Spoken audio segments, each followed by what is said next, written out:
Agosto é marcado pela cor lilás, que representa o combate à violência contra as mulheres. Mato Grosso lidera índices de feminicídios e agressões. Diante deste cenário, os movimentos sociais integram a luta por respeito. É para falar dessa organização que recebo aqui no Papo com ela a vice-presidente do Sintep Mato Grosso e integrante do Movimento Mulheres, Maria Selma Oliveira. Maria, muito obrigada por aceitar o nosso convite para que a gente pudesse falar um pouco mais sobre essa participação do movimento sindical no que diz respeito a essa luta que visa justamente garantir direitos e a proteção das mulheres, né? Queria que você dissesse um pouco para a gente de como essa pauta acaba se vendo discutida no ambiente educacional, né? E como esse coletivo de mulheres que pertence ao Sintep vê a luta no combate à violência num estado que se mostra tão perigoso para as mulheres. Então, primeiro eu quero agradecer pela oportunidade, né, da gente estar falando sobre um tema que é caro para todas nós, né, porque quando você, como você mesma diz, quando a gente está em um estado que você vê os índices de violência de janeiro a junho, já são mais de 30 mulheres assassinadas, né, por feminicídio no estado de Mato Grosso.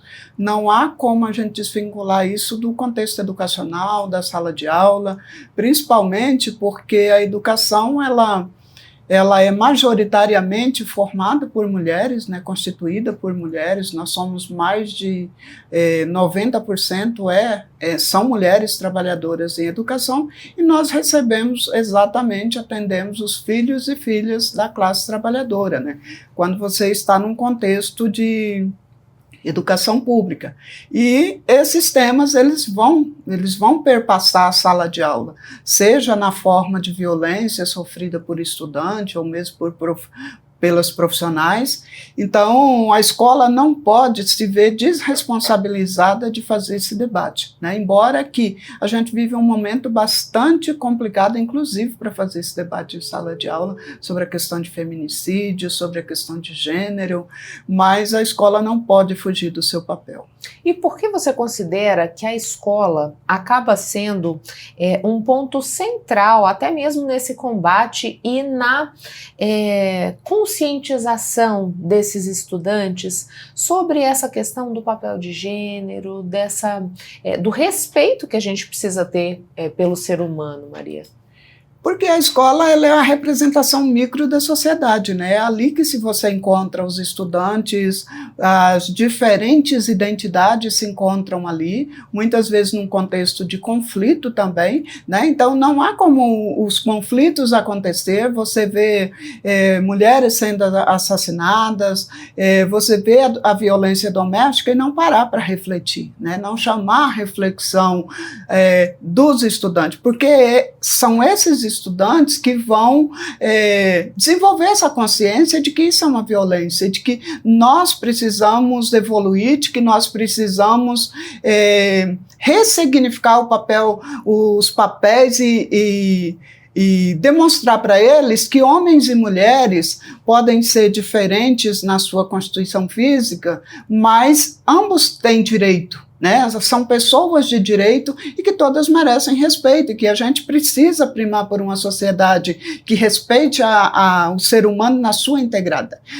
integralidade, entendeu? Então, assim, não há como a gente não tratar seja da violência doméstica, seja do racismo, seja do feminicídio no espaço da sala de aula. E quais são as ferramentas hoje que o profissional da educação dispõe para provocar esse tipo de reflexão e para tentar, de alguma maneira, mostrar um novo caminho para esses jovens que daqui a pouco estão se relacionando, que daqui a pouco estão ocupando o mercado de trabalho, que vão formar as suas famílias, para que essas histórias que a gente vê corriqueiramente estampadas nos jornais, de mulheres sendo assassinada pelo simples fato de serem mulheres, não voltem a se repetir?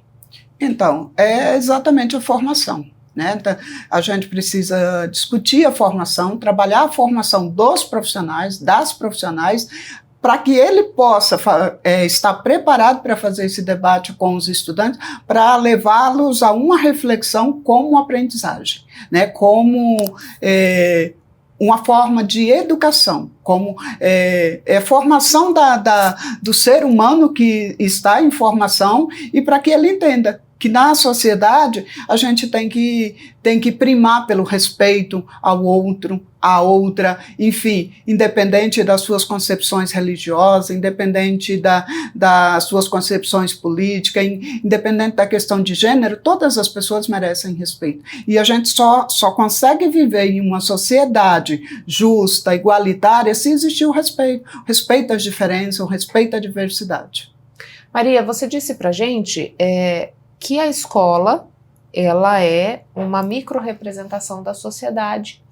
Então, imagino que esses episódios de violência doméstica, de violência contra a mulher, ele traga um reflexo para dentro da sala de aula, porque esses estudantes muitas vezes podem ter uma mãe, uma tia, alguém que se viu envolvida numa situação de violência. De que forma esses casos refletem dentro da escola, né? Por exemplo, o comportamento desses jovens que se veem envolvidos em episódios de violência doméstica, como que ele fica dentro da escola? Isso reflete no processo de aprendizagem? Isso reflete na forma como ele se relaciona com os colegas e até mesmo com os professores? Sim, com certeza. Essa sua pergunta ela é muito oportuna. Por quê?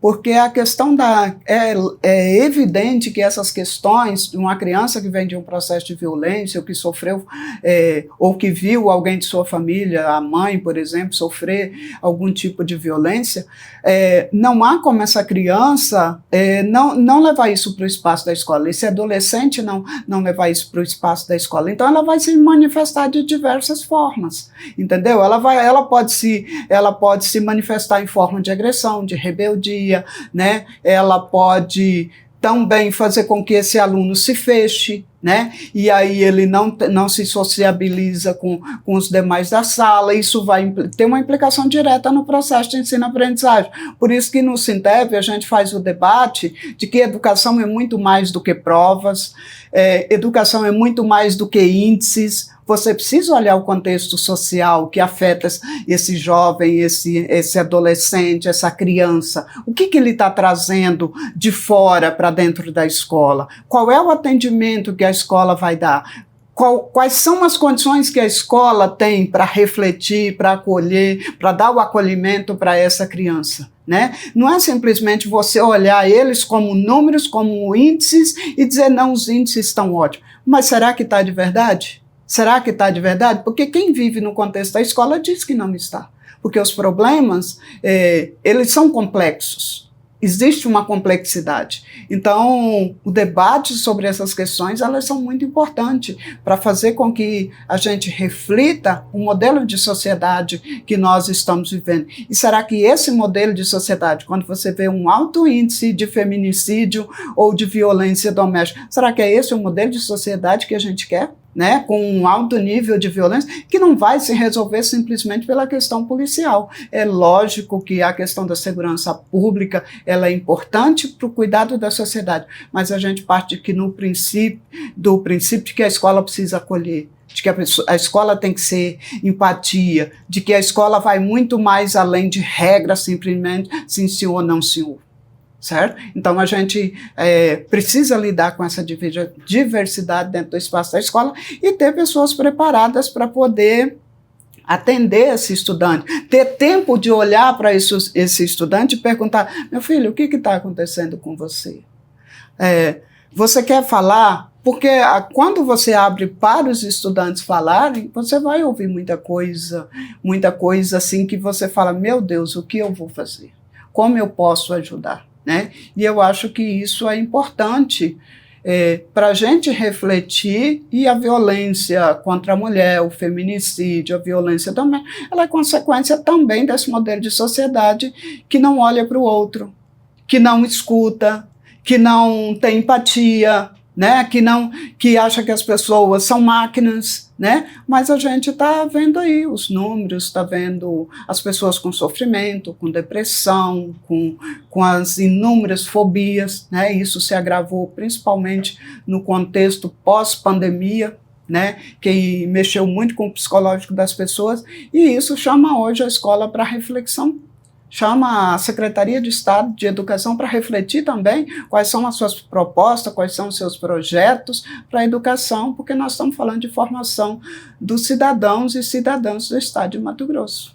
Maria, quando você fala para a gente, quando você abre o espaço, o estudante ele vai te trazer essa demanda e a escola, esse ambiente, ele precisa estar preparado para lidar com isso. Existe um trabalho integrado, por exemplo, com a assistência social, ou existe hoje a presença de profissionais de psicologia dentro das escolas que podem ajudar a lidar com essa situação?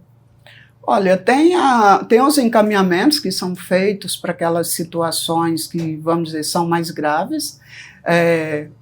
Teve a equipe psicossocial que foi encaminhada pela SEDUC no ano de 2023, 2024, esse ano não sei exatamente como está, né? Mas assim, não são todas as escolas que têm essas equipes, ou que têm esse acolhimento, mas tem os casos mais graves são encaminhados para o CRAS, são encaminhados para as entidades que são parceiras também da educação. Mas assim, a demanda é muito grande, né? A demanda é muito grande, porque chega na escola uma diversidade de pessoas, de crianças, de adolescentes que estão em processo de formação e que precisa desse acolhimento.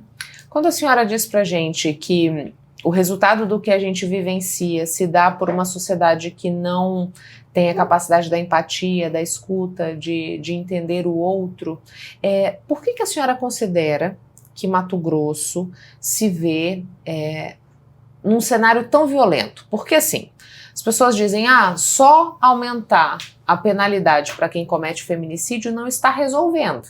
Isso. Né? Nós temos uma população proporcionalmente que é menor do que outros estados do país que não têm os mesmos índices que a gente tem. Então, qual que é o ingrediente que Mato Grosso conserva que ainda faz com que o nosso estado seja o que mais mata mulheres e o que mais comete violência contra essas mulheres? Olha, na minha humilde avaliação, passa por uma questão de machismo. De uma construção social e cultural que ainda que banalizou a vida das mulheres, ou que está banalizando a vida das mulheres, certo? Porque quando você tem mais de 28 mulheres assassinadas no estado de Mato Grosso, só de janeiro a mês de junho, é porque está dizendo não, você não é importante para a sociedade, ou a sua vida não vale nada. Na minha avaliação é isso. E passa por essa coisa de tratar a mulher como objeto, como um ser insignificante. Porque, do contrário, se algo é importante para você, ou se uma pessoa é importante para você, você não vai praticar violência contra ela, você não vai matá-la, né? Então, quando a gente vive esse cenário, eu acredito que passa por esse processo, primeiro de uma cultura de machismo que tá nessa sociedade, se manifestando nessa sociedade, e que não se importa com a vida do outro, muito menos com a vida das mulheres. Professora, tem quanto tempo que a senhora está nesse universo da educação? Eu, da educação, atuando como professora ativa, eu fiquei 27 anos, 6 meses e 26 dias. Aí, do ano passado para cá, de outubro, eu me aposentei. Mas ainda está envolvida nessa questão do movimento. Porque estou na questão sindical, né? Exato. Então são quase 30 anos na educação. A senhora observou a chegada das redes sociais. Sim. E a inserção disso na vida desses jovens. Como que a senhora avalia essa evolução tecnológica, essa hiperconexão dentro desse contexto da violência? Ela, de alguma maneira, fomenta essa prática? Como que a senhora avalia isso? Fomenta. A gente... Porque se entre jovens e adolescentes eles são influenciados por outros, né, por outras pessoas, a internet, por meio das redes sociais, ela está se tornando, se a gente não regulamentar, ela está se tornando uma terra sem leis. Não é isso? É lá que se fazem os desafios de práticas de violência, vocês da imprensa sabem disso, né? É lá que se combinam brigas, que muitas vezes vai repercutir no espaço da escola, é nela que as pessoas se acham no direito de atacar e de agredirem outras pessoas por meio de redes sociais, né? Então, assim, eu vejo que as redes sociais, que a internet, ela acelerou esse processo de violência. Ela tem fomentado isso e não são poucas as brigas, inclusive crimes contra a escola que já foram praticadas no nosso país, que passaram por uma rede social, né? Por alguém anonimamente que acha que não pode responder por aquilo, que trama, que planeja algo contra uma escola. Né? Então, assim, eu acredito que as redes sociais, que a internet tem facilitado o processo de violência e que acaba repercutindo na escola, né? Seja contra a violência contra os próprios estudantes e contra professores também, por que não? Professora, nesse contexto que a gente está falando do combate à violência contra as mulheres, né, qual que é o papel dos movimentos sociais para cobrar mudanças, para cobrar ou para fazer com que as pessoas reflitam a respeito disso? Porque vocês que estão lá na escola, na ponta, vivenciam diariamente essa situação e o reflexo que ela causa, né? Então eu queria que a senhora pudesse falar um pouco desse papel dos movimentos sociais nessa discussão. É imprescindível, né, fazer o debate, levar a reflexão para a sociedade, para a escola. Não é um caminho fácil, não é um debate fácil, é complexo, mas seja um movimento sindical, seja um movimento de mulheres, seja um movimento negro, é fundamental levar essas pautas que a gente leva décadas debatendo, buscando estratégia, propondo, né, para que se tenha uma aprovação de uma lei, para que se tenha um projeto aprovado que venha atender essas políticas, mas a gente não pode desistir. Entendeu? A gente não pode, aliás, a gente não tem o direito de desistir. A gente tem que estar ali fazendo o debate, por mais difícil que ele seja, por maiores dificuldades que a gente encontre no cenário político ou social, a gente precisa fazer esse debate, fazer essa reflexão, porque é através disso que a gente conquista leis, que a gente conquista política e que a gente também contribui para que a sociedade, em um determinado momento, as pessoas entendam que aquilo não é algo pessoal, mas que é algo que beneficia toda a sociedade, né? Às vezes as pessoas lá no seu bairro, lá na sua residência, com a demanda pela sobrevivência, ela não tem o tempo para se envolver nessas reflexões. Então, nós, como educadores, como pessoas que participam do movimento social, temos essa responsabilidade, esse compromisso de fazer o debate, de levar o debate para levar a reflexão para a sociedade. Professora, muito obrigada pelas informações. Obrigada a você, eu que agradeço pelo espaço. E espero que tenhamos boas reflexões, né, a partir da nossa conversa. Maravilha. Obrigada. Intervalo, a gente volta já já.